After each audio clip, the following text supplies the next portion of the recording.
And so today we really wanted to have a discussion about, living wage, family sustaining employment. What does that really mean? And specifically drilling in to Charlotte, what does it actually mean here locally? And so the first thing to kind of set the stage is just one of the questions we often get asked is, what is a living wage in Charlotte? And the simple answer is that a living wage is the amount that sustains a family.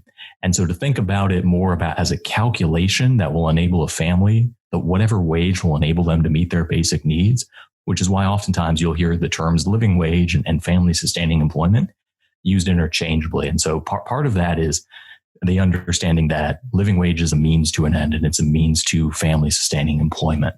And so while the answer to this question is simple, what makes understanding a living wage complex is understanding that family composition varies for everyone.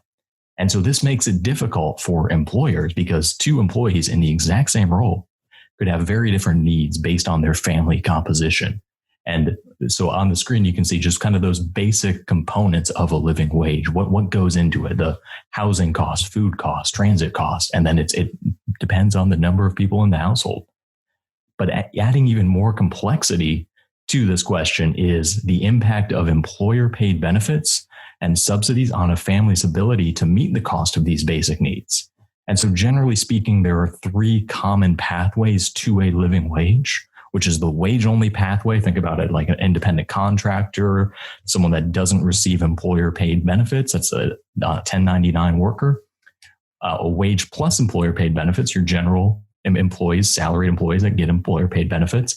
And then the third pathway, or a combination of any of these two, which is public subsidies. So think about affordable housing units, the child care subsidy. So relying on wage plus public subsidies to meet those costs of your basic needs.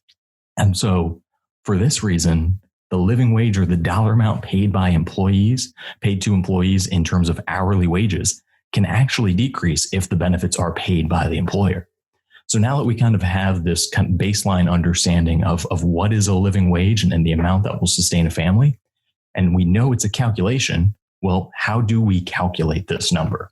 And so on the next slide here, I've got a couple of different calculations for what a family sustaining wage would look like for a single mother with two kids in Mecklenburg County.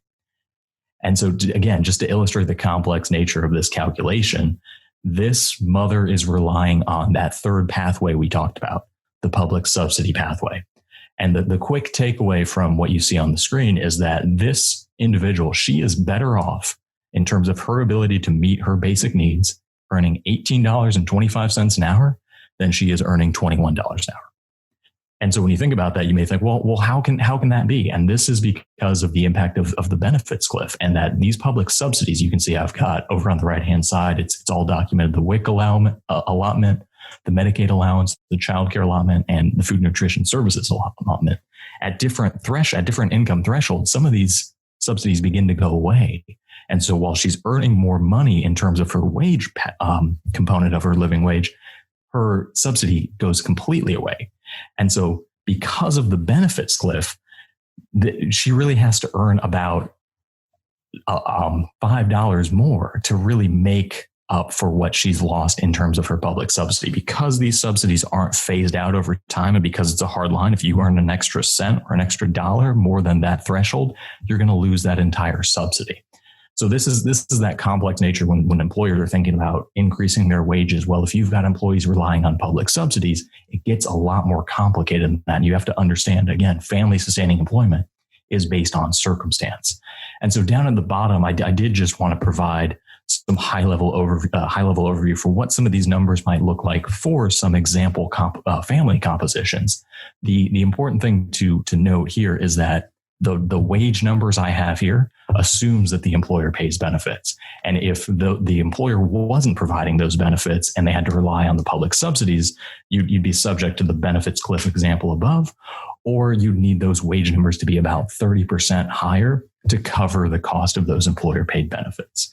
And so down at the bottom, you can see, for an individual, a household of one in Mecklenburg County, it's about $13 an hour is what it would be to have a living wage. And that represents a household size of one represents 29% of Mecklenburg County. But 71% of Mecklenburg County is a household size of two or more. And so that ranges from $20 an hour all the way up to $26 an hour for a family of four. And you can see that's a majority of the county. And what I also want to highlight here is that the modal household size for a individual aged 35 to 45 is at the right end. It's either a family of three or a family of four. Those are the top two family compositions for an individual in that age range. So as individuals get older, they tend to move towards that right side of the spectrum. So another component of this is thinking about how do we provide these career pathways and progression opportunities for individuals as they move forward in their career. And so